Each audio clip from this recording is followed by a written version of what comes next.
Meanwhile, President Biden spoke with MSNBC this morning. During the wide-ranging talk, he took a shot at Donald Trump's economic vision for the future. Listen to this. You don't see a whole lot of CEOs flocking to Trump. You don't see any. You see the major economists out there talking about what I have been able to do. I don't hear anybody talking about his economic plan likely to bring America around and keep America first. Steve Forbes joins me now. Steve, it's just that simple phrase that Ronald Reagan once used. Do you feel better now than you did 4 years ago? An overwhelming majority of Americans say no, they don't. How can he sell something that Americans say isn't true? Well, as Ronald Reagan said on another occasion, there he goes again. Yeah, right. And it's true. When you factor in the cost of interest and payments people pay each month, the real inflation rate is probably twice what it is. People don't feel that they talk about wages going up, but they're going at a slower pace than they were a year ago. So people don't feel they're really getting ahead, and especially people, about half the people today, feel they're falling behind rather than staying still or moving ahead. So yes, some people are doing well, but a lot of people aren't, and there's no confidence in the future, especially when you see this massive spending and what we're going to need to spend on defense, right. And we're already paying on interest, which is just going to get worse. And you mentioned the word future. It is all about the future. Expectations for Americans have always been high, that we are entitled to the American dream, which includes property. We know about inflation being bad. Americans are underwater with inflation, but they're terribly underwater with interest rates. The cost of owning a home has increased 100% in the past 4 years. The monthly cost of paying your mortgage has increased 100%. You can't fulfill your dream of the America dream anymore. And then you have these crazy regulations coming along. Can't have a gas stove, can't have pizzas in New York from a wood-burning stove and the like. Air conditioning, they want to go. Anything that makes life better, they seem to have regulations that are going to make it worse. When was the last new dishwasher made that could do a load under, say, 10 hours? I mean, Steve, my apartment building in New York has been without natural gas for over 3 months now. Governor Hochul has been ratcheting up all the regulations because she has this idea in her head of getting rid of natural gas for the city of New York and, in fact, the state of New York. It's happening not only on the federal level, but on the local level as well. And natural gas is the cleanest fuel right. around other than That's why we have power. Cleaner air right now. All right, next one. You've talked about using regulations to socialize the economy. You can do it in many ways. And Senator Bernie Sanders, who knows a thing or two about socialism, is urging President Biden to put aside his age concerns, focus on his economic agenda. Get that. Roll it.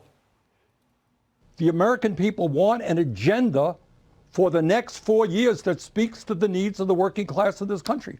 And frankly, I don't think the president has brought that agenda forward. He has got to say, I am prepared to take on corporate greed, massive income and wealth inequality, and stand with the working class of this country. He does that, he's going to win and win big. Now, some people say he's already been fulfilling the Bernie Sanders economic policy, but Bernie wants him to go the full Bernie. Let's say the full Bernie. I mean, and that is pure socialism. Is there any chance he's going to do that running up to the election, or does he try to pare back to the middle? Well, they're going full bore now in regulations. That's what they think is a nice thing about regulations. You don't need Congress. So they're virtually on the way to banning the internal combustion engine.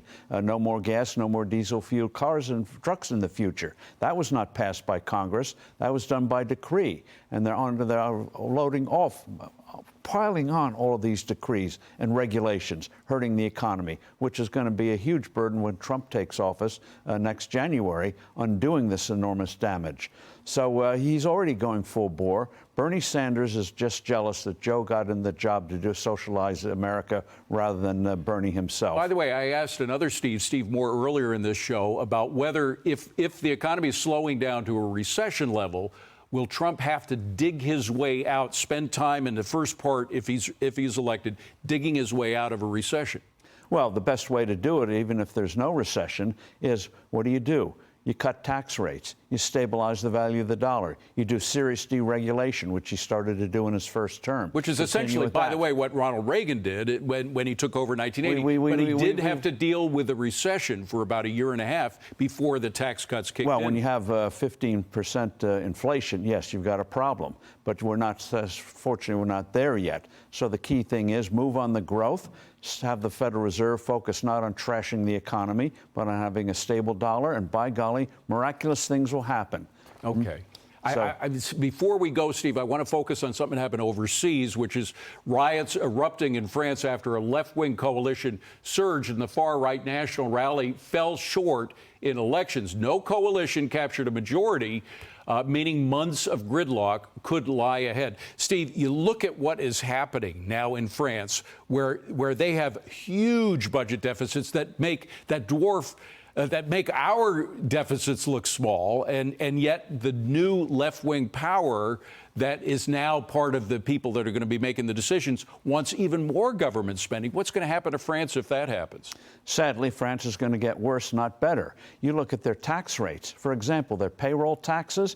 In this country, it's 15% employer-employee. Do you realize in France it gets as high, depending on where you work, as high as 65%? It's disastrous. And one thing President Macron never did was seriously attack those onerous tax rates, regulations. He did a few things, nipped at the edges, but did not do the fundamental reforms to get that economy moving. So France is hitting below the weight, boxing below the weight yet again. By the way, they had a wealth tax. It was a disaster. They pulled out of it. Now they want to bring it back. They want to bring it back. They want a wealth tax back. They want more housing benefits. They want to boost public sector wages. Failure's addictive. Right. It is indeed. Steve Forbes, good to see you, my friend. Good to see you. Thank you.